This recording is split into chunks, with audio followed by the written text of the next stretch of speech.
Assalamualaikum. Selamat pagi adik-adik semua.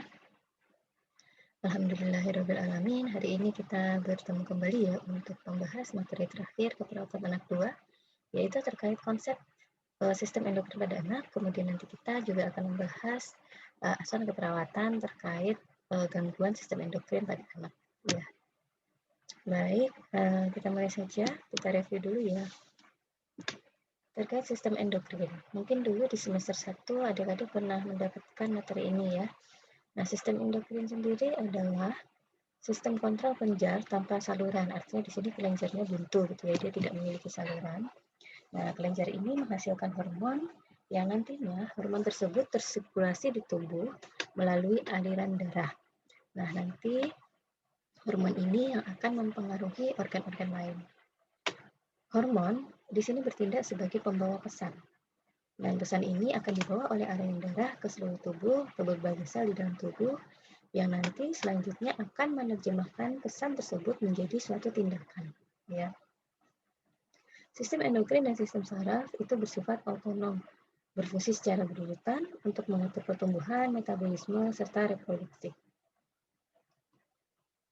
Nah, sistem endokrin sendiri terdiri dari 3 komponen. Ada yang namanya sel, kemudian ada yang namanya sel target atau organ tujuan, kemudian lingkungan pengirim. Nah, sel itu sendiri mengirimkan pesan kimiawi dengan perantaraan hormon. Nah, sel target atau organ tujuan di sini maksudnya adalah sel yang menerima pesan kimiawi. Dan lingkungan pengirim di sini merupakan bahan kimiawi yang dikirimkan entah itu oleh darah, limfa, atau cairan ekstraseluler dari tempat pembuatan ke tempat aksi seluler atau aksi selnya. Sistem endokrin ini di sini berfungsi untuk mengendalikan atau mengatur proses-proses metabolik yang menyangkut entah itu memproduksi energi, pertumbuhan, atau mempertahankan keseimbangan cairan elektrolit, memberikan respon terhadap stres, dan nanti terkait pengaturan reproduksi seksual di tubuh manusia. Nah, kita lihat di sini ya. Jadi untuk sistem hormon itu nanti dipengaruhi di sini pusatnya. Ada yang disebut dengan hipofisis atau pituitari atau hipofisa, itu istilahnya sama ya. Jadi kelenjar ini merupakan kelenjar yang paling banyak menghasilkan jenis-jenis hormon, gitu. Letaknya terletak di otak. Kita lihat mungkin di sini. Nah, di sini posisi hipotalamus. Nah, pituitari itu di bawahnya gitu ya. Kelenjar kecil yang di sini sangat penting sekali fungsinya, yaitu menghasilkan hormon-hormon, berbagai macam hormon. Hipofisis atau pituitary gland ya, atau kelenjar pituitari. Nah, kemudian di sini juga yang mengatur hormon juga ada yang namanya kelenjar pineal gitu ya. Nah, kita flashback lagi. Nah, di sini tadi ya letaknya hipofisis atau pituitari, kelenjar. Nah, di sini berbagai macam kelenjar yang menghasilkan hormon, di antaranya ada kelenjar tiroid, letaknya di tenggorokan sini. Ada kelenjar adrenal, itu letaknya di atas ginjal, gitu ya, di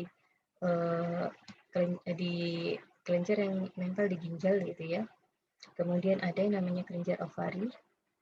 Kemudian ada yang namanya kelenjar testis. Nah, jadi pituitari sendiri terbagi dua. Ada yang disebut posterior pituitari, ada yang disebut dengan anterior pituitari.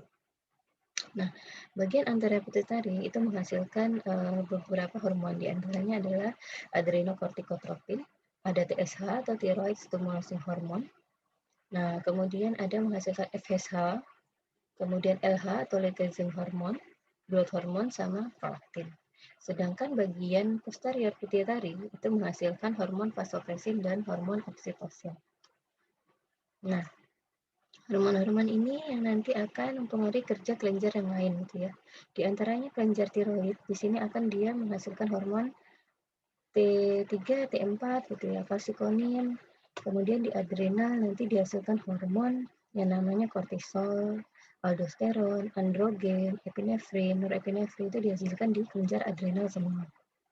Di kelenjar ovari sendiri juga menghasilkan hormon yang namanya estrogen dan progesteron. Sedangkan di kelenjar testis menghasilkan hormon testosteron. Nah, kita lihat bagaimana produksi hormon yang dibantu oleh pengaturan dari hipotalamus, pituitari, dan kelenjar penghasilnya gitu ya. Nah, di sini hipotalamus ini akan menghasilkan yang namanya TRH gitu ya. Menghasilkan TRH. Ya, TRH di sini nanti akan memberikan pesan kepada pituitari untuk melepaskan yang namanya TSH gitu ya. Hipotalamus mengeluarkan TRH, TRH-nya dihasilkan sehingga dia akan memancing pituitari untuk menghasilkan TSH gitu ya. Nah, ketika pituitari sudah menghasilkan TSH, nah dia akan memberikan pesan kepada kelenjar. Contohnya di sini kelenjar tiroid ya. Dia akan memberikan pesan kepada kelenjar tiroid untuk mensekresi T3 dan T4. Jadi T3 dan T4 itu dihasilkan di kelenjar tiroid. Nah, pada waktu tertentu mungkin kadar T3 dan T4 di tubuh itu sudah cukup gitu, sudah cukup dihasilkannya gitu ya. Atau kadarnya sedikit dianggap sudah cukup oleh tubuh, maka nanti kelenjar tiroid ini akan memberikan pesan kepada pituitari gitu ya. Pesan kepada pituitari agar memutuskan pesan untuk memberikan pesan untuk mengurangi kadar T3 dan T4 karena sudah dianggap cukup. Nah, kemudian nanti pituitari kemudian akan meneruskan pesan lagi kepada hipotalamus gitu ya, memberikan pesan balik kepada hipotalamus untuk juga menurunkan kadar TRH-nya ya, sehingga nanti pituitari juga mengurangi TSH-nya sehingga nanti tiroidnya juga mengurangi produksi T3 dan T4 sehingga terjadi keseimbangan. Nah, kemudian yang dimasuk kelenjar endokrin sini nanti tadi ada yang namanya tadi ya, termasuk pituitari, kelenjar tiroid, paratiroid, adrenal, ovari, testis, sama pulmoner. Ini salah satu contoh beberapa contoh kelenjar endokrin. Oke, di sini tadi ya, kelenjar pituitari anterior menghasilkan hormon pertumbuhan atau growth hormone.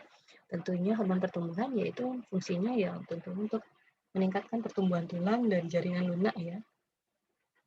Kemudian pituitari anterior juga menghasilkan TSH. Ini untuk merangsang sekresi hormon tiroid tadi. Kemudian dia juga menghasilkan ACTH. Ini untuk merangsang korteks adrenal untuk mensekresi glukokortikoid dan androgen. Terus ada juga merangsang gonadotropin ya untuk merangsang pematangan gonad atau sel kelamin dan menghasilkan hormon seks dan sel terminal. Kemudian prolaktin merangsang sekresi susu. Kemudian MSH atau melanocyte stimulating hormone itu meningkatkan pigmentasi kulit. Jadi pigmentasi kulit, warna kulit seseorang diatur oleh hormon MSH. Kemudian di bagian pituitari posterior itu dihasilkan yang namanya hormon ADH atau antidiuretik hormon. Ini bekerja di ginjal ya, mereabsorpsi air. Kemudian oksitosin juga dihasilkan oleh pituitari posterior. Ini menyebabkan refleks ejeksi pada kelenjar susu. Kemudian kelenjar tiroid menghasilkan hormon tiroid ya, mengatur laju metabolik, mengendalikan laju pertumbuhan sel tubuh. Tirokalsitonin, nah ini untuk mempengaruhi osifikasi atau perkembangan tulang. Kemudian kelenjar lain yaitu kelenjar paratiroid menghasilkan hormon paratiroid atau PTH ya, mengatur metabolisme kalsium. Nah, di korteks adrenal sendiri menghasilkan aldosteron yang berfungsi untuk mengatur retensi dan ekspresi natrium. Di korteks adrenal juga menghasilkan hormon seks, ya mengatur perkembangan tulang, organ reproduksi, karakter seks sekunder gitu ya. Kemudian glukokortikoid ini meningkatkan metabolisme, mengarahkan pertahanan tubuh selama stres, menekan reaksi peradangan. Kemudian di bagian medula adrenal, ginjal ya, ini masih di ginjal, itu menghasilkan hormon katekolamin. Ini menghasilkan respons simpatik, kemudian meningkatkan tekanan darah dan kadar glukosa darah. Kemudian kelenjar lain yang menghasilkan hormon yaitu pulau-pulau Langerhans pankreas ya. Kita tahu di pankreas itu menghasilkan insulin ya, mengatur gula darah sel gitu ya, atau menurunkan kadar glukosa darah. Kemudian ada hormon glukagon, meningkatkan kadar glukosa darah, kemudian mempercepat glikoneogenesis. Ada juga hormon somatostatin, menghambat sekresi insulin dan glukagon. Kemudian kelenjar reproduksi ovarium, menghasilkan estrogen dan progesteron ya. Nanti fungsinya merangsang pematangan ovum, menghasilkan karakter sekunder wanita, menghasilkan penutupan epifisis tulang, kemudian progesteron mempersiapkan uterus untuk fertilisasi. Sedangkan kelenjar testis itu menghasilkan testosteron, yaitu merangsang spermatogenesis, menghasilkan karakter sekunder pria, dan meningkatkan penutupan epifisis tulang. Nah, itu beberapa kelenjar endokrin dan fungsinya gitu ya.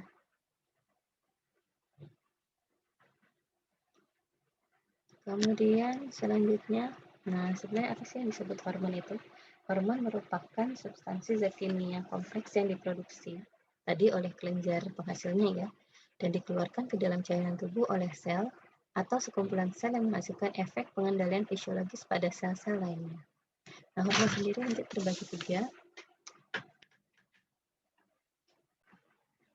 Oke, jadi hormon tersebut dibagi tiga ya. Ada sifatnya lokal, ada yang nanti sifatnya general ya, ada yang sifatnya nanti tropik gitu ya. Jadi yang disebut dengan hormon lokal itu namanya lokal, jadi efeknya itu hanya di dekat tempat sekresinya. Contohnya asetilkolin, sekretin, dan prostaglandin. Nah, yang disebut dengan hormon general ini diproduksi di suatu organ atau kelenjar gitu ya, bagian dari tubuh, dan dibawa melalui aliran darah ke bagian tubuh yang jauh gitu. Nanti hormon ini bisa mengatur atau memulai aktivitas fisiologis dari organ atau sekumpulan sel. Jadi di sini cakupannya dia pengaruhnya lebih luas gitu ya kalau yang general. Contohnya tiroid hormon atau hormon pertumbuhan. Nah, hormon pertumbuhan kan tidak hanya mempengaruhi di bagian kelenjar penghasilnya saja, tapi juga mempengaruhi sel-sel pertumbuhan sel-sel di seluruh tubuh gitu ya. Nah, kemudian disebut dengan tropik hormon ini menghasilkan efek hanya pada jaringan tertentu saja. Misalnya pada hormon pituitari itu kan menstimulasi kelenjar adrenal dan tiroid untuk mengeluarkan ACTH maupun TSH. Nah, kemudian nanti untuk pengendalian sekresinya itu nanti berdasarkan pada negatif feedback. Tadi sudah saya jelaskan di awal ya. Nah, di sini tadi kita bagi ya. Untuk menghasilkan hormon ada bagian posterior, pituitari posterior, ada yang bagian anterior. Bisa dilihat lebih jelas di sini. Di bagian posterior apa saja? Nah, ini nanti di bagian posterior akan mengatur kelenjar adrenal untuk menghasilkan ACTH. Dia juga mengatur kelenjar tiroid untuk menghasilkan TSH. Dia juga akan mengatur kelenjar ovari maupun testis untuk menghasilkan FSH. Kemudian dia juga mengatur testis dan ovari untuk mengeluarkan LH. Gitu ya. Pada kelenjar payudara dia akan menghasilkan hormon prolaktin ya. Kemudian growth hormon juga, kemudian juga di sini asidopilnya.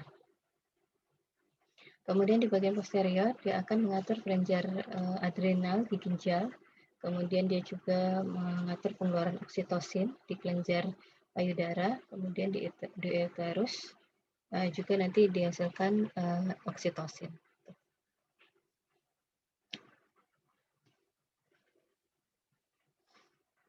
Oke, jadi untuk kelenjar karena pituitari itu banyak menghasilkan hormon, maka disebut dengan master gland gitu ya.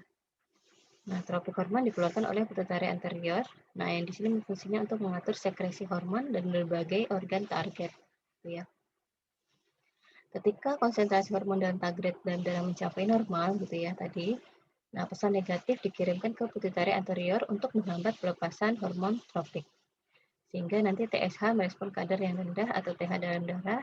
Ketika kadar TH dalam darah mencapai normal, feedback negatif dikirimkan ke pituitari anterior yang berakibat pada penurunan pelepaskan TSH. Jadi di sini nanti ketika sudah cukup kadarnya dalam tubuh, maka akan dikirimkan sinyal sinyal ke pituitari anterior untuk menurunkan kadar TSH, sehingga nanti hipotalamus juga akan menurunkan kadar TRH-nya gitu. Oke, kemudian kelenjar pituitari dikendalikan oleh sinyal hormonal atau neural dari hipotalamus. Nah, jenis dua zat sekresi hipotalamus tadi ya, RH, atau nanti berupa hormon inhibitory. Nanti ini yang maksudnya untuk mengurangi kadar hormon yang sudah diproduksi lebih. Oke, kemudian tidak semua hormon tergantung pada hormon lain untuk pelepasan mereka. Contohnya seperti insulin, gitu ya. Insulin dilepaskan ketika konsentrasi gula darah tinggi, gitu ya. Maka dia dilepaskan. Kemudian ketika gula darah rendah, gitu ya, maka akan dikeluarkan glukagon, gitu ya, untuk mengubah gula otot menjadi gula darah lagi, gitu ya. Nah, hormon lain selain glukagon atau insulin juga paratiroid hormon dan ADH dan aldosteron. Itu juga tidak tergantung pada hormon lain dalam hal pelepasan. Oke, ini sudah saya jelaskan tadi jenis-jenisnya ya.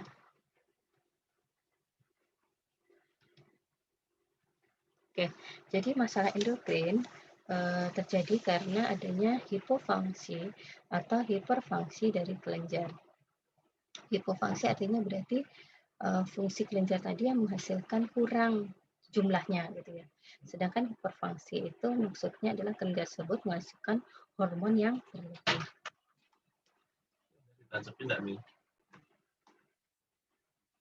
Oke, kemudian hipofungsi primer biasanya terkait dengan defisiensi yang lebih parah dari hormon kelenjar target karena sedikitnya atau tidak ada sama sekali hormon yang dilepaskan. Nah, pada disfungsi sekunder kelenjar target mengeluarkan sejumlah hormon mereka namun dalam jumlah kecil dan kurang cepat atau nanti kerjanya kurang cepat gitu ya. Nah, hiperfungsi atau hipofungsi tadi itu terjadi sebagai akibat dari peningkatan atau penurunan dalam sekresi tropik hormon dengan konsekuensi peningkatan dalam hormon kelenjar target sekunder atau oversekresi atau undersekresi kelenjar target. Jadi tadi ketidakberfungsian kelenjar menghasilkan hormon itu bisa nanti sifatnya hipo, artinya jumlah hormon yang dikeluarkan sedikit, atau hiper, artinya jumlah hormon yang dikeluarkan itu banyak. Nah, itu jadi bisa terjadi sebagai akibat gara-gara kelebihan atau kekurangan dalam sekresi tropik hormonnya gitu ya. Nah, sehingga karena ada penurunan atau kenaikan tropik hormon sehingga kelenjar target tadi atau kelenjar yang menghasilkan hormon tadi jadi bisa jadi over mensekresikan hormonnya atau kurang dalam mensekresikan hormonnya. Nah, beberapa gangguan fungsi pituitari yaitu ada namanya hipopituitari, pituitari hiperfungsi, kemudian pubertas precox gitu ya, diabetes insipidus, atau sindrom inappropriate antidiuretic hormone. Kemudian gangguan pada tiroid nanti ada bentuknya juvenile hypothyroidism, goiter, lymphatic thyroiditis, hyperthyroidism, hypoparathyroidism, hyperparathyroidism. Kalau pada adrenal nanti bisa berupa insufisiensi adrenokortikal akut, kemudian insufisiensi adrenokortikal kronik atau Addison disease ya, nanti kita akan bahas ini. Kemudian Cushing syndrome, congenital adrenal hyperplasia, hiperaldosteron, kemudian pheochocitoma. Kalau pada pankreas, ini mungkin kita sudah pernah bahas kemarin di penyakit diabetes mellitus ya. Terus masuk gangguan endokrin juga. Oke, baik. Kita akan coba lanjut ke materi selanjutnya ya. Kita akan bahas terkait asuhan keperawatan.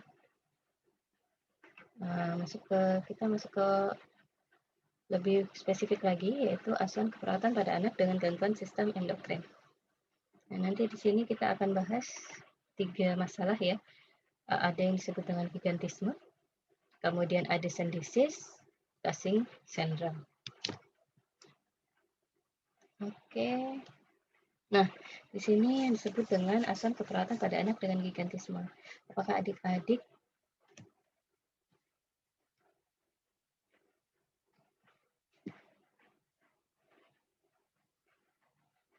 Oke. Oke, sebentar kita coba lagi ya.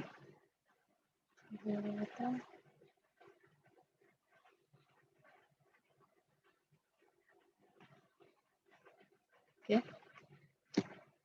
Sebenarnya dengan endocrine ya, karena ada 3 yang tadi kita bahas, gigantisme, endocentesis, dan Cushing syndrome.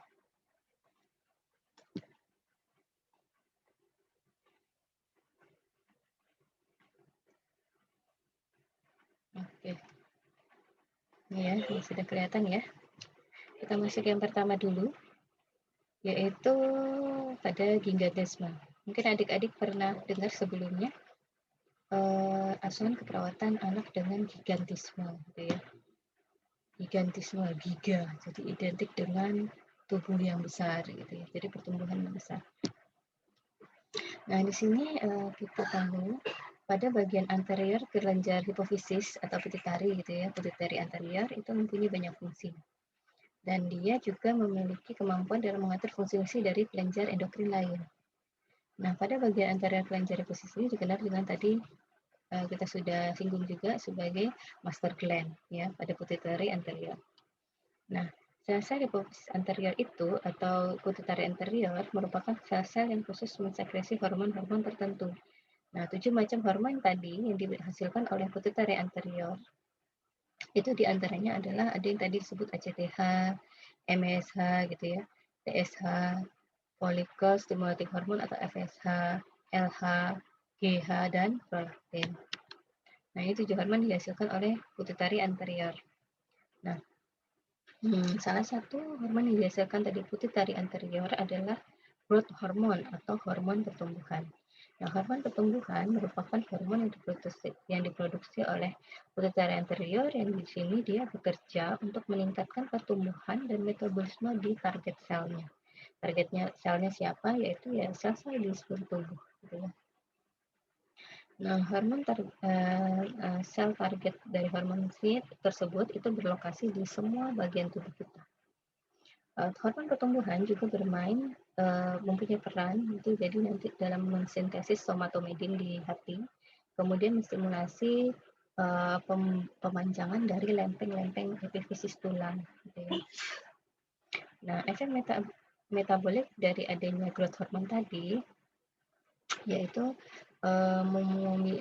mengatur pergerakan asam lemak gitu ya di jaringan otot, adiposa, kemudian glukosa, metabolisme glukosa, kemudian juga nanti mengatur perombakan atau pembentukan sel adiposa. Nah, di sini apa hubungannya dengan gigantisme? Jadi pada kondisi gigantisme, di mana kondisi seorang anak yang kelebihan pertumbuhan ditandai dengan tinggi dan besar yang di atas normal. Nah, jadi gigantisme di sini bisa terjadi karena kelebihan jumlah hormon pertumbuhan.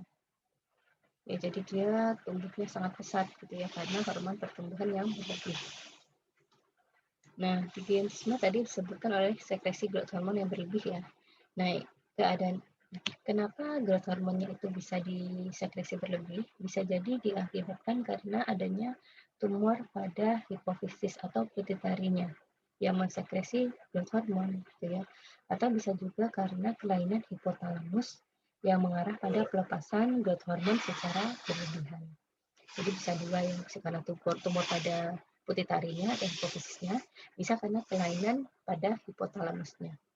Sehingga growth hormone diminta untuk dihasilkan secara berlebih. Nah, kemudian gigantisme merupakan penyakit kronis yang diakibatkan oleh kelebihan growth hormone yang dapat mengganggu nanti faal jantung dan pernapasan sehingga meningkatkan angka morbiditas dan mortalitas. Nah, ini merupakan penyebab kematian tersering penyakit kardiovaskular ya. Nah, gigantisme yang terjadi sebelum pubertas, gigantisme istilahnya gitu ya. Istilah gigantisme terjadi sebelum pubertas. Sedangkan misalnya kondisi gigantisme yang terjadi pada masa dewasa itu disebut dengan akromegali. Sama-sama gigantisme, cuman bedanya itu pada usia mana dia terjadi gitu ya. Nah, kita lihat di sini bisa dilihat ya di gambar ya. Anak yang normal ini usianya sama Cuman yang ini karena growth hormonnya berlebih sehingga pertumbuhannya menjadi pesat seperti raksasa. Nah, yang lain ini seperti postur anak normal. Jadi perawatan tinggi hingga mencapai 2 meter atau lebih dengan proporsi tubuh yang normal. Kemudian timbulnya gambaran klinis berlangsung perlahan-lahan di mana waktu rata-rata antara mulai keluhan sampai terdiagnosis berkisar sekitar 12 tahun gitu ya pada masa pubertas. Nah, ini beberapa orang di dunia yang dengan akromegali ya. Ini contohnya Sari Mingming gitu ya, pebasket orang Cina, kemudian Tony Robbins, nah ini ya, kemudian Andre the Giant gitu ya. Saya lihat nih tangannya ya sangat besar, sepanjang-panjang sekali ya. Kemudian di Indonesia sendiri pernah terjadi itu dulu pernah masuk berita ya. Yavi Wianto 16 tahun, nah ini remaja pengidap autisme di Malang gitu ya. Ini kakaknya sama orang tua di rumah kakak kandungnya. Lihat saja ya perkembangannya ya dibandingkan dengan orang dewasa yang lain, dia memiliki tinggi tubuh 2,1 meter. Tuh. Nah, growth hormon terjadi selama masa anak-anak dan remaja. Maka pertumbuhan longitudinal pasien sangat cepat dan pasien sangat cepat akan menjadi seorang raksasa. Kelebihan growth hormone pada masa anak-anak di mana lempeng epifisis itu belum menutup gitu ya. Jadi ketika growth hormone disekresikan terlalu banyak itu akan berakibat timbulnya tubuh raksasa. Dia akan terus tumbuh memanjang terus ya bagian tulangnya. Nah, sehingga nanti kita bisa lihat pada tangan dan kaki membesar, jari-jari tangan kaki menebal gitu ya, tangan tidak saja menjadi lebih besar tapi bentuknya juga menyerupai segi empat gitu ya, seperti sekop, dengan jari-jari tangan lebih bulat dan baik. Saya share ulang ya.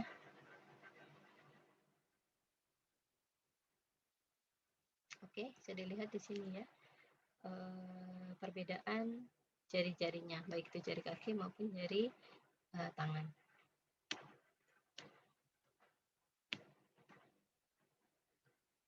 Oke, kemudian bagian wajah.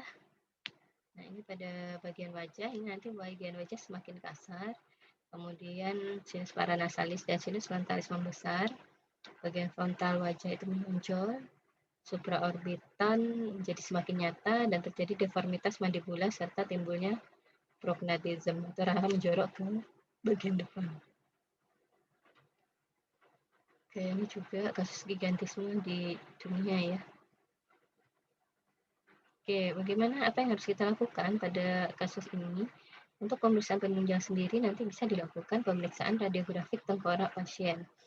Nah, pada pasien akromegali itu biasanya menunjukkan perubahan kas disertai pembesaran sirus paranasalisnya membesar, kemudian tulang tengkoraknya atau kalvariumnya menebal gitu ya.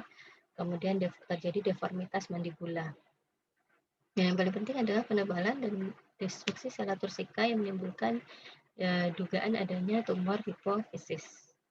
Nah, kemudian pada pemeriksaan CT scan dan MRI pada sel tursika memperlihatkan mikroadenoma hipofisis serta makroadenoma yang meluas keluar sel. Jadi kelihatan ya adanya adenoma pada bagian hipofisisnya yang nanti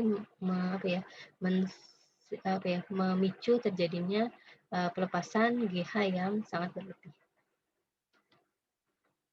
Kemudian pada pemeriksaan umur tulang atau bone age akan memperlihatkan umur tulang tertinggal jauh di belakang umur kronologis. Untuk pemeriksaan lab sendiri nanti bisa dilakukan pemeriksaan IGF, Insuric Light Growth Factor 1. Nah, di sini waktu paruh lebih panjang lebih berguna untuk menilai sekresi. Kemudian pemeriksaan kadar prolaktin perlu dilakukan oleh karena 20% adenoma hipofisis menghasilkan prolaktin bersamaan dengan growth hormone gitu ya. Jadi pada saat prolaktin, pemeriksaan prolaktin dihasilkan prolaktin yang meningkat gitu. Pada kasus-kasus GH biasanya prolaktinnya ikut meningkat atau tinggi gitu ya. Kemudian samping itu perlu dilakukan juga pemeriksaan kadar gula darah, triglisida, kalsium urin, dan fosfat darah. Untuk komplikasinya, nanti untuk komplikasi dari gigantisme sendiri bisa berupa hipothyroidisme, hipertensi, interaksi glukosa atau DM, kardiomegali, serta gegar jantung. Nah, bisa juga terjadi carpal tunnel syndrome. Nah, di sini bisa menyebabkan kelemahan pada ibu jari atau atrofi tenornya. Pasien bisa sangat terganggu oleh artritis panggul, lutut, tulang belakang, gitu ya. Gangguan lapang pandang juga bisa menjadi berat dan progresif. Nah, ini beberapa komplikasi yang bisa terjadi pada kasus gigantisme. Nah, bagaimana pengobatannya? Di sini bisa dilakukan beberapa terapi ya, diantaranya radiasi pada hipofisis. Kita tahu tadi adanya kelebihan GH ditandai karena adanya tumor pada hipofisis gitu ya. Jadi kita lakukan radia hipofisis, kemudian bisa juga dilakukan pembedahan kelenjar hipofisis untuk mengangkat tumornya gitu ya. Atau bisa kombinasi keduanya. Nah, sehingga nanti bisa mengakibatkan penurunan atau perbaikan penyakit. Nah, kemudian pengobatan dengan obat-obatan bisa menggunakan kreotid gitu ya, seperti somatostatin gitu ya, dan mirip seperti dopamin itu juga bisa diberikan. Nah, kreotid ini dapat menurunkan supresi GH dan IGF, mengecilkan ukuran tumor dan memperbaiki gambaran klinis dari gigantisme. Kemudian terapi yang paling tepat untuk kelebihan hormon pertumbuhan tak lain adalah pengangkatan tumor hipofisis tadi sedini mungkin untuk mencegah efek negatif darinya. Nah, untuk prognosisnya sendiri, jika tanpa diobati, maka akan penyakit gigantisme ini akan berakibat menjadi penyakit kardiovaskular prematur, nanti akan menimbulkan gejala-gejala yang progresif gitu ya. Nah, apabila pengobatan dilakukan, itu biasanya dapat menurunkan kadar GH sampai normal. Kemudian kalau dengan pembedahan, itu berhasil kurang lebih 80-90% pasien gitu ya, dengan tumor yang dengan diameter kurang dari 2 cm ya. Dan kadar GH-nya itu bisa kurang dari 50 nanogram per mililiter.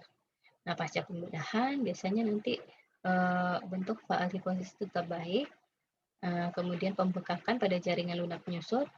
Nah, namun pada pembesaran tulang tadi sudah tidak bisa mengecil lagi ya, karena dia sudah terlanjur memanjang, ya udah fisiknya yang pasti tidak akan bertambah besar lagi, stuck sampai di situ. Kemudian kadar GH yang lebih dari 5 nanogram per mililiter, yang makin meningkat setelah pengobatan itu nanti menunjukkan rekurensi. Jadi gigantisme ini juga mungkin akan berulang lagi ya. Jadi memang kontrol atau pengukuran kadar GH-nya itu mesti rutin untuk dilakukan. Oke, baik. Kita masuk ke asuhan keperawatan anak dengan gigantisme. Pengajian yang kita lakukan, kita kaji riwayat penyakit terdahulu ya. Kemudian riwayat penyakit sekarang, riwayat penyakit keluarga, apakah di keluarga ada kondisi gigantisme juga, riwayat pertumbuhan, apakah anak dulu pernah orang tua tahu anak memiliki perkembangan yang pesat dari waktu kecil gitu ya. Kemudian kita ukur lingkar kepalanya apakah lebih dari normal, pembesaran hidung, kemudian rahangnya apakah tumbuh berlebih, dilihat juga apakah klien mengalami gigi yang terpisah-pisah besar gitu ya. Apakah jari dan ibu jari tumbuh menebal, kemudian apakah klien mengalami kifosis gitu ya, tulang belakangnya ke depan, kemudian apakah mengalami kelemahan pada gejala awal, apakah klien mengalami hipogonadisme, apakah klien juga mengalami keterlambatan maturasi seksual gitu ya. Apakah terjadi tanda-tanda peningkatan tekanan intrakranial, TIK-nya gimana? Apakah klien mengalami kehilangan penglihatan pada pemeriksaan lapang pandang? Oke, jadi itu beberapa pengkajian yang bisa kita lakukan ya. Apa diagnosis yang bisa ditegakkan? Yaitu gangguan citra tubuh ya, karena dia tumbuh sangat besar, beda dengan anak seusianya, maka dia akan minder biasanya. Muncul gangguan citra tubuh. Kemudian risiko ketidakseimbangan nutrisi kurang dari kebutuhan tubuh ya. Perubahan khusus keluarga, sama kelelahan. Nah, untuk tujuan tubuh, NOK-nya, citra tubuh. Saat dilakukan tindakan perawatan, tidak terjadi perubahan citra tubuh. Kriterianya dapat menerima perubahan diri, kalian juga mau bersosialisasi dengan lingkungan. Intervensinya, peningkatan citra tubuh. Pertahankan lingkungan yang kondusif untuk menjalankan perubahan citra tubuh. Diskusikan perasaan yang berhubungan dengan perubahan yang dialami oleh klien. Kaji klien dengan mengidentifikasi dan mengembangkan mekanisme coping untuk mengatasi perubahan fisik. Berikan dorongan untuk mengungkapkan perasaan yang berhubungan dengan fisik, apa yang dirasakan ketika dia memiliki tubuh yang besar. Bantu klien mengembangkan mekanisme coping untuk mengatasi perubahan fisik. Bantu juga pasien dalam mengembangkan rencana untuk menjelaskan semua perubahan ke dalam gaya hidup. Beri penekanan perilaku yang memperlihatkan penerimaan terhadap perubahan. Oke, itu intervensi untuk peningkatan citra tubuh ya. Oke, kita lanjut untuk asuhan keperawatan yang kedua. Kalau tadi kita bicara gigantisme, karena kelebihan hormon pertumbuhan atau growth hormone, maka kita saat ini masuk ke asuhan keperawatan anak dengan Addison disease atau yang disebut dengan istilah lainnya ya, chronic adrenocortical insufficiency. Nah, ini untuk penyakit Addison disease itu jarang terjadi pada anak. Nah, penyebab bisa terjadi Addison disease itu bisa karena infeksi, bisa jamur, infeksi virus HIV, bakteri TBC, atau lesi kerusakan atau neoplasma pada kelenjar adrenal. Atau bisa karena proses autoimun atau karena idiopatik atau bawaan. Jadi TBC yang menyebar itu biasanya penyebab utama kerusakan pada kelenjar adrenal, gitu ya. Gangguan ini muncul gradual, 90% jaringan harus malfungsi sebelum tanda-tanda insufisiensi tampak. Pada periode stres, terjadi peningkatan kebutuhan kortisol tambahan, sehingga gejala-gejala insufisiensi akut dapat muncul pada anak yang sehat. Nah, hipofungsi glandular atau hiperfungsi merupakan karakteristik mayor dari penyakit ini, gitu ya, yaitu gangguan pada korteks adrenalnya. Nah, di sini korteks adrenalnya menghasilkan sedikit atau hypofunction atau dia menghasilkan hormon glukokortikoid sedikit. Selain itu juga dia menghasilkan sedikit mineral kortikoid dan adrenal androgen. Nah, kemudian overaktivitas itu menghasilkan juga nanti produksi yang berlebih pada glukokortikoidnya atau menghasilkan lebih mineral kortikoid atau androgen atau estrogen. Nah, jadi untuk Addison disease ini merupakan kondisi yang terjadi sebagai hasil hipofungsi dari adrenal cortex-nya gitu ya, sebagai penghasil hormon kortikosteroid kan dihasilkan oleh korteks adrenal atau kelenjar adrenal. Nah, ini nanti bisa terjadi karena gangguan pada kelenjar adrenal itu sendiri gitu ya, yang mengakibatkan hipofungsi atau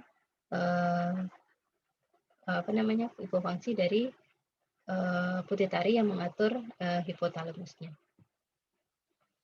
Nah, kemudian kekurangan adrenokortikal itu nanti bisa sifatnya kronik atau akut. Artinya nanti kekurangannya itu dalam jangka waktu kurang dari 6 bulan atau lebih dari 6 bulan yang disebut kronis gitu ya. Nah, di sini biasa terjadi hanya 4 dalam 100.000 orang dan diidap oleh hampir semua rentang usia gitu ya, entah itu laki-laki maupun perempuan. Nah, hampir sebagian besar kasus Addison itu komplikasi dengan TBC gitu ya.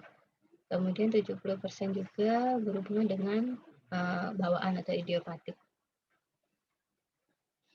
Kemudian pasien dengan idiopatik Addison disease itu biasanya memiliki autoantibody dan juga mempunyai dasar penyakit autoimun.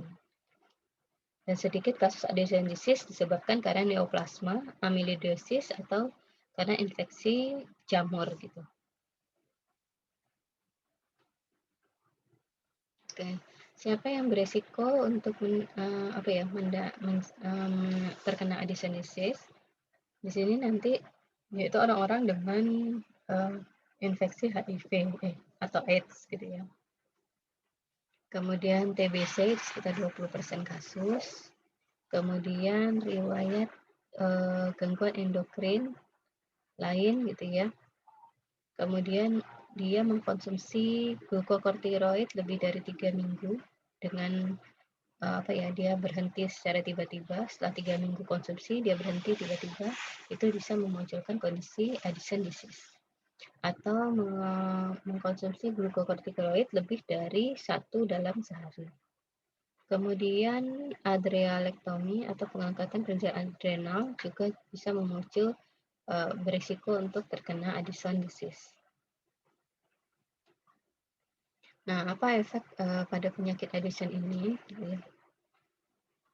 Aldosteron, kekurangan aldosteron itu bisa menyebabkan sejumlah cairan dan elektrolit menjadi tidak seimbang gitu ya. Aldosteron kan secara normal itu untuk mengatur natrium, kemudian mengatur sekresi cairan, kemudian ekskresi potasium atau K+ ya. Nah, kekurangan aldosteron itu bisa menyebabkan peningkatan sodium, ekskresi sodium. Nah, ketika sodium diekskresikan berlebih atau tinggi gitu, maka akan mengakibatkan beberapa kejadian seperti peningkatan ekskresi cairannya jadi banyak keluar ya.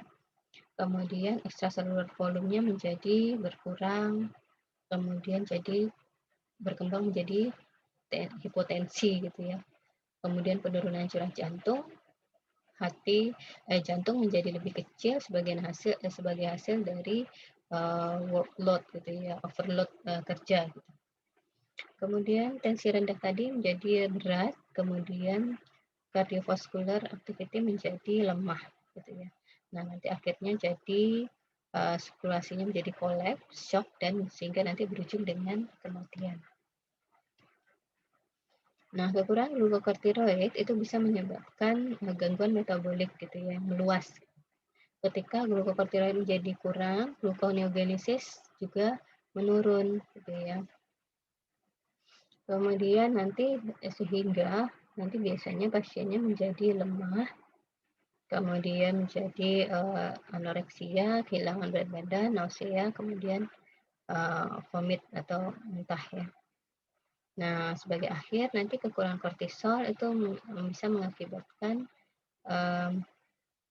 gangguan pada pituitary anterior ya dalam mensekresi ACTH.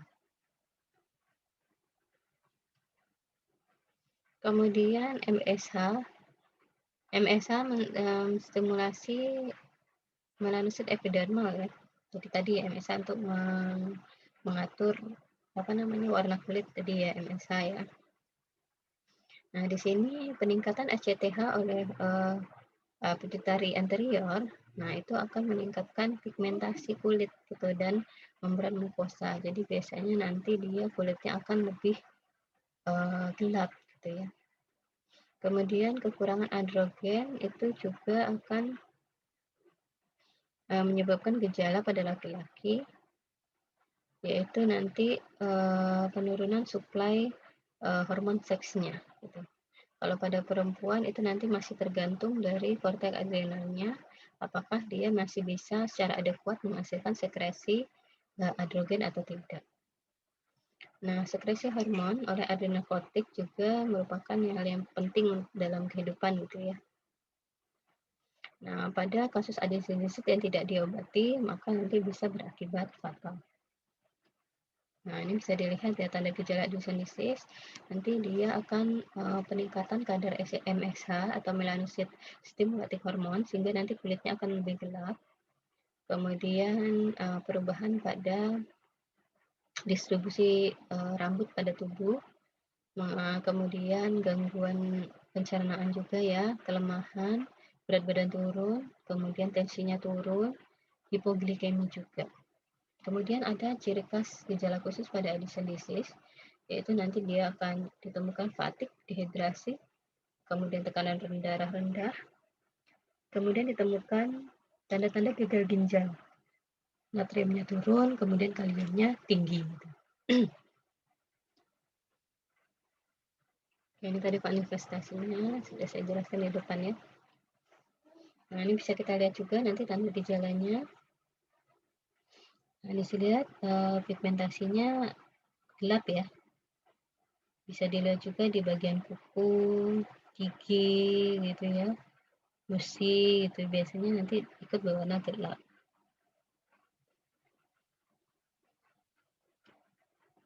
Nah, apa yang bisa kita lakukan untuk pemeriksaan labnya? Yaitu pengukuran serum kortisol dan ACTH puasa pada awal pagi. Kemudian bisa juga melakukan pemeriksaan ACTH stimulating test. Nah, nanti dari pengukuran ini, pada pengukuran serum kortisol, nanti ditemukan kortisol dan 17 hidrosil kortikosteroidnya nanti hasilnya rendah gitu ya. Kemudian pada pemeriksaan tes stimulasi ACTH, nanti plasma ACTH-nya meningkat gitu dengan kortikotropin stimulation. Kemudian pengkajian diagnostiknya nanti di sini dengan tadi tes stimulating ACTH. Nah, ini yang paling screening yang reliable ya untuk mendiagnosis Addison disease. Jadi pada tes ini sintesis kortikotropin itu diberikan secara parenteral gitu ya. Nah, normalnya plasma kortisol, nah nanti kita sebagai penanda gitu ya, nanti kita lihat plasma kortisolnya. Pada pasien dengan Addison disease, plasma kortisolnya itu biasanya rendah atau tidak ada. Nah, kemudian pada diagnosis plasma ACTH, pada screening plasma ACTH itu nanti plasma ACTH-nya akan rendah gitu ya. Nah, ini akan lebih akurat mendiagnosis pasien dengan adrenal disease. Kemudian pemeriksaan serum elektrolit gitu ya, nanti biasanya ditemukan serum sodiumnya menurun, padahal potasium dan kalsiumnya itu meningkat. Gitu. Nah, bagaimana nanti penata laksanaannya? Nanti dengan pemberian glukokortikoid dan mineral kortikoid. Nah, sebagian anak mampu dengan pemberian kortison atau hidrokortison oral saja tanpa pembatasan garam. Nah, pada situasi stres, misalnya lagi demam, infeksi, marah, atau pembedahan, dosis harus dinaikkan 3 kali lipat untuk mengkompensasi kebutuhan tubuh akan glukokortikoid. Nah, anak dengan kondisi insufisiensi adrenal kronik parah gitu ya, membutuhkan penggantian mineral kortikoid untuk keseimbangan cairan dan elektrolit. Bentuk lain dari injeksi bulanan dexocorticosterone asetat atau implan dexocortisone asetat subkutan setiap 9 sampai 12 bulan. Nah, jadi kelebihan untuk pemberian glukokortikoid, mineral kortikoid, kemudian juga terapi kortison ini itu harus dengan pemantauan gitu ya, karena kelebihan dosis itu nanti bisa menyebabkan kondisi lain yang disebut dengan Cushingoid atau Cushing syndrome. Oke, kita masuk untuk asuhan keperawatannya dan anak dengan Addison disease. Nanti pada pengkajian kita akan menemukan tanda dari Addison disease itu sendiri ya, yaitu hiperpigmentasi pada kulit, gitu. Kemudian perubahan distribusi rambut pada kulit, kemudian ditemukan adanya gangguan pencernaan seperti mual, muntah, gitu ya. Kemudian kelemahan, penurunan berat badan, hipoglikemia, kemudian hipotensi, kemudian adanya tanda adrenal crisis. Diagnosis keperawatan yang bisa diangkat yaitu kekurangan volume cairan, kondisi kurang dari kebutuhan tubuh, kelelahan, penurunan curah jantung, dan kurangnya pengetahuan mengenai kondisi, prognose, dan kebutuhan pengobatan. Untuk keseimbangan cairan, nanti setelah dilakukan tindakan keperawatan menunjukkan adanya perbaikan keseimbangan cairan. Misalnya dengan kriteria tekanan darah, nadi, tekanan paru-paru normal, keseimbangan intake output dalam 24 jam, berat badannya sudah stabil, turun kulitnya bagus, normal, membran mukosa lembab. Intervensinya manajemen cairan ya. Nah, di sini mendapatkan riwayat pasien atau orang terdekat yang berhubungan dengan lama dan intensitas dari gejala yang muncul. Contohnya muntah, pengaruh urin yang berlebihan, ada nggak? Kemudian kita pantau tanda vital gitu ya, kita catat perubahan tekanan darah. Misalnya pada perubahan posisi duduk ke tidur itu ada perubahan tekanan darah yang signifikan nggak?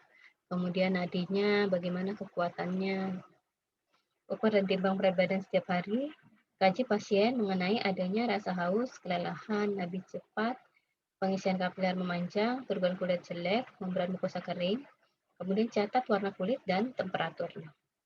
Periksa adanya perubahan dalam status mental dan sensori. Kemudian auskultasi bising usus, catat adanya laporan adanya mual, muntah atau diare. Kemudian oral hygiene bisa dilakukan, kemudian berikan kenyamanan lingkungan, bisa dengan nanti tidak memberikan cahaya selalu berlebih, kemudian bisa diberikan selimut gitu ya, untuk menambah kehangatan. Kemudian anjurkan untuk istirahat gitu ya. Anjurkan cairan oral di atas 3.000 ml per hari. Kemudian ubah posisi secara teratur, bisa juga dengan dipijat pada bagian-bagian tulang yang menonjol. Kemudian observasi adanya tanda-tanda kelelahan, freckles, edema, ataupun peningkatan frekuensi jantung.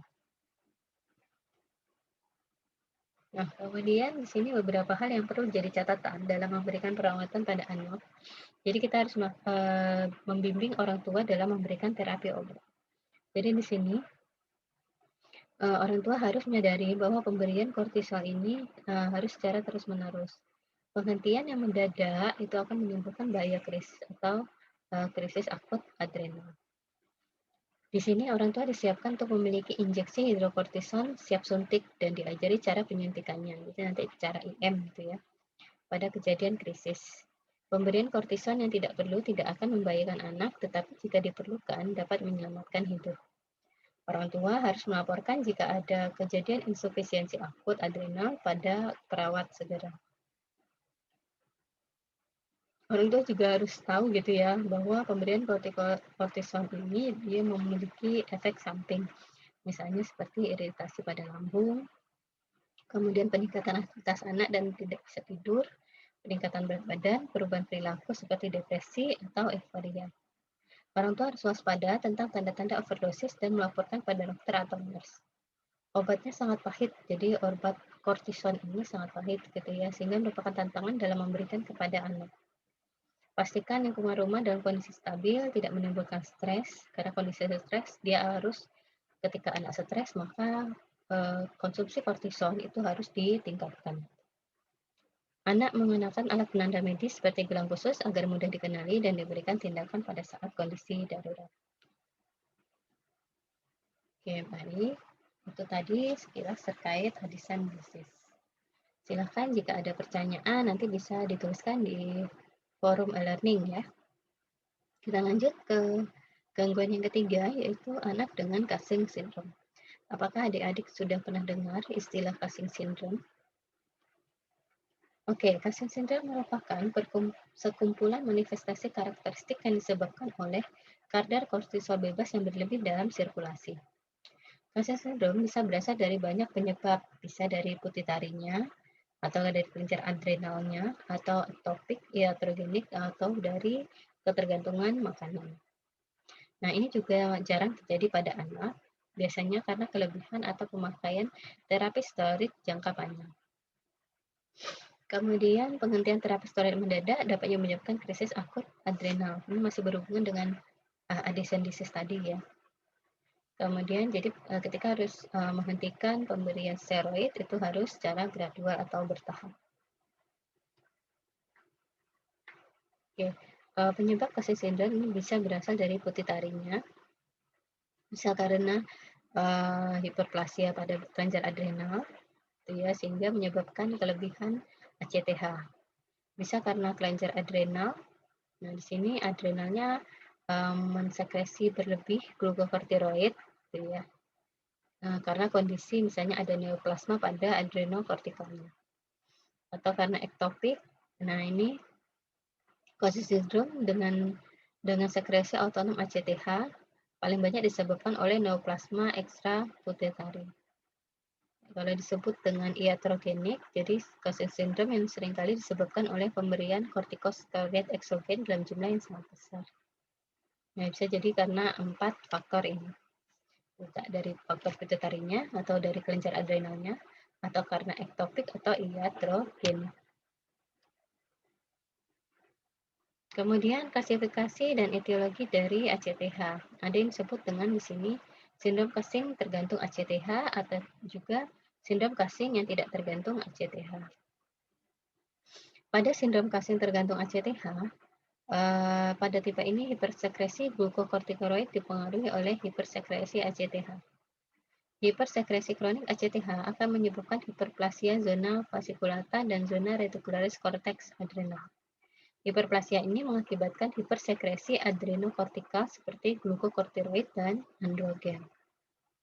Pada tipe ini ditemukan peningkatan kadar hormon adrenokortikotropik dan kadar glukokortikoid dalam darah. Yang termasuk dalam sindrom ini adalah adenoma hipofisis dan sindrom ACTH ektopik. Pada Cushing syndrome yang tidak tergantung ACTH, ini tidak ditemukan adanya pengaruh sekresi ACTH terhadap hipersekresi glukokortikoid atau hipersekresi glukokortikoid tidak berada di bawah pengaruh jaras hipotalamus hipofisis.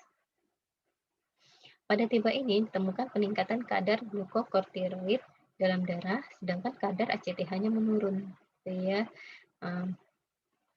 Kemudian yang termasuk dalam sindrom ini adalah tumor adrenokortikal, hiperplasia adrenal nodular, dan iatrogenik.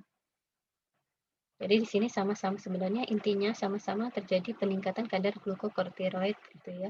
Tapi yang satu nanti ada disertai dengan peningkatan ACTH, sedangkan pada yang tidak tergantung ACTH itu biasanya kadar ACTH-nya rendah atau menurun. Nah, bagaimana efek dari Cushing syndrome ini? Adanya kelebihan glukokortikoid pada Cushing syndrome itu menyebabkan katabolisme protein berlebih, sehingga tubuh kekurangan protein. Tubuh kekurangan protein sehingga nanti kulit jaringan subkutan menjadi tipis gitu ya. Pembuluh darah menjadi rapuh sehingga tampak sebagai stria berwarna ungu di bagian abdomen. Nanti ya seperti varises di bagian abdomen. Saking tipisnya kulit gitu ya. Paha, bokong, lengan atas. Kemudian otot-otot menjadi lemah, sukar berkembang, mudah memar, luka suka sembuh, serta rambut tipis dan kering. Ya, itu tanda-tanda kekurangan protein ya. Nah, hiperglukokortikoid di dalam hati juga akan meningkatkan enzim gluconeogenesis dan aminotransferase. Asam-asam amino yang dihasilkan dari katabolisme protein dibuang menjadi glukosa dan menyebabkan hiperglikemia serta penurunan pemakaian glukosa perifat, sehingga bisa menyebabkan diabetes yang resisten terhadap insulin. Nah, pengaruh kelebihan glukokortikoid terhadap sel-sel lemak itu bisa meningkatkan enzim lipolisis gitu ya, sehingga terjadi hiperlipidemia dan hiperkolesterolemia. Pada sindrom Cushing ini terjadi retribusi lemak yang khas, jadi obesitas dengan retribusi lemak sentripetal. Jadi dia sel lemaknya hanya terdistribusi tidak merata gitu ya. Lemaknya itu terkumpul di dalam dinding abdomen, kemudian punggung bagian atas, sehingga seperti membentuk istilah yang namanya buffalo hump. Kemudian wajahnya tampak bulat seperti bulan dengan dagu ganda. Pengaruh hiperglukokortikoid juga terhadap tulang, nanti peningkatan reabsorpsi matrik protein, penurunan absorpsi kalsium dari usus, dan peningkatan ekskresi kalsium dari ginjal. Nah, akibatnya di sini nanti terjadi hipokalsemia, osteomalasia, dan retardasi pertumbuhan. Nah, ini juga peningkatan ekskresi kalsium dari ginjal juga bisa menyebabkan urolithiasis. Pada keadaan hiperglukokortikoid bisa timbul hipertensi, namun penyebabnya belum diketahui secara jelas. Hipertensi dapat terjadi disebabkan oleh peningkatan sekresi angiotensinogen akibat kerja langsung glukokortikoid pada arterial dan atau akibat kerja glukokortikoid yang mirip mineral kortikoid sehingga menyebabkan peningkatan retensi air dan natrium serta ekskresi kalium. Retensi air ini juga akan menyebabkan wajah yang bulat menjadi tampak pletorik. Keadaan hipoglukokortiroid juga dapat menimbulkan gangguan emosi, insomnia, dan euforia. Pada sindrom Cushing, hipersekresi glukokortiroid sering terjadi disertai oleh peningkatan sekresi androgen adrenal sehingga bisa ditemukan gejala dan tanda klinis hipersekresi androgen seperti hirsutisme, pubertas prekok, dan timbulnya jerawat. Ini ya, berikut tanda gejala manifestasi dari sindrom Cushing. Jadi distribusi lemaknya ke pusat tubuh ya, sentripetal tubuh. Kemudian nanti kemudian ada moon phase, ada gangguan vaskular gitu ya, gangguan otot gitu ya, atau ekstremitasnya kecil, kemudian tapi bagian perutnya membesar gitu seperti bola gitu ya. Kemudian kelemahan otot, kemudian kulitnya yang tipis, kemudian jaringannya tipis juga, jaringannya juga tipis, kemudian luka sukar sembuh, gampang kena infeksi, kemudian penurunan respon terhadap infeksi juga, gampang terjadi perdarahan juga, kemudian wajah pletorik gitu ya, bulat, moon phase, dan sebagainya. Oke. Nah, ini ya, kita lihat ciri khas anak dengan Cushing syndrome ya. Perutnya membulat, jadi di sini penumpukan lemaknya tidak merata gitu, jadi lebih ke sentripetal, ke perut, ke punggung, jadi punggungnya seperti punggung onta gitu ya. Pertumbuhan rambut berlebih, wajah seperti bulan atau moon phase, kegemukan temporal, pipi merah, ekimosis gitu ya, atau seperti perdarahan memar-memar gitu ya. Kemudian ada stria warna merah, memar, kemudian berat badan bertambah, kemudian kalau luka sukar sembuh gitu. Kemudian abdomennya tergantung seperti pendulum. Ini juga ya beberapa kasus anak dengan Cushing syndrome. Nah, bagaimana mendiagnosisnya? Nanti di sini kita lakukan pemeriksaan kadar kortisol plasma. Dalam keadaan normal, kadar kortisol plasma sesuai dengan irama sirkadian atau periode diurnal, yaitu pada pagi hari harusnya kadar kortisol plasma itu di antara 5-25 mikrogram per desiliter. Dan pada malam hari akan menurun menjadi 50%. Bila pada malam hari kadarnya tidak menurun atau tetap, berarti irama sirkadian sudah tidak ada. Dengan demikian, sindrom Cushing sudah dapat ditegakkan. Kemudian, tapi pemeriksaan ini tidak dapat digunakan pada anak berusia kurang dari 3 tahun. Sebab pada usia 3 tahun itu irama sirkadiannya belum dapat ditemukan. Kemudian dilakukan pemeriksaan kadar kortisol bebas dalam urin 24 jam. Kadar kortisol bebas dan 17 hidroksikortisol steroid dalam urin 24 jam meningkat. Kemudian tes supresi adrenal atau tes supresi dexamethasone dosis tunggal. Nanti di sini dexamethasone 0,3 mg per meter persegi diberikan per oral pada pukul 11 malam. Kemudian pada pukul 8 pagi esok harinya kadar kortisol plasma diperiksa. Bila kadar kortisol plasma kurang dari 5 mikrogram per desiliter, maka telah terjadi penekanan terhadap sekresi kortisol plasma dan kesimpulannya normal. Pada sindrom Cushing, kadar kortisol plasmanya lebih dari 5 mg per dl. Jadi ketika kita memberikan dia dexamethasone malam harinya ya jam 11, kemudian paginya kita jam 8 kita lakukan pemeriksaan kadar kortisol. Nah, jika di atas 5 berarti itu menandakan adanya sindrom Cushing. Kalau dia di bawah kortisol plasma di bawah 5 mikrogram per desiliter, maka di sini artinya dia normal.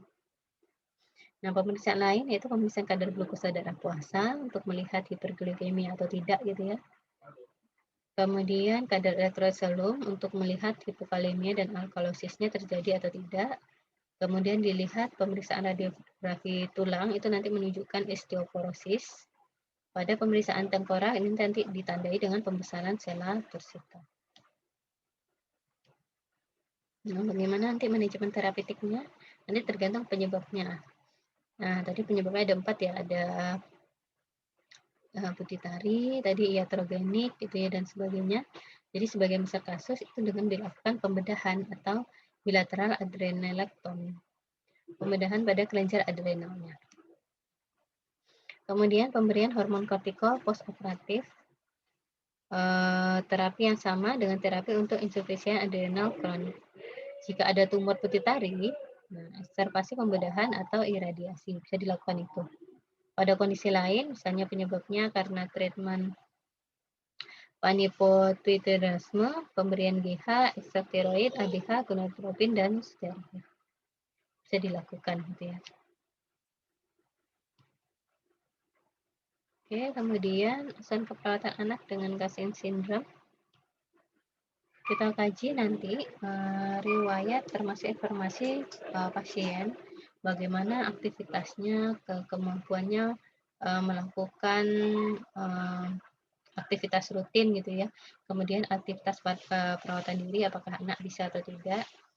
Kemudian kita kaji kulit pasien gitu ya, observasi, kaji apakah ada trauma, infeksi, luka, memar dan edema gitu ya.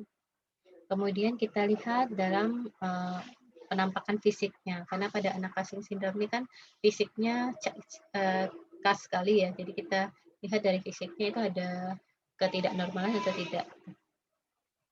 Kemudian lihat juga respon pasien pada perubahan, apakah dia terdapat atau tidak.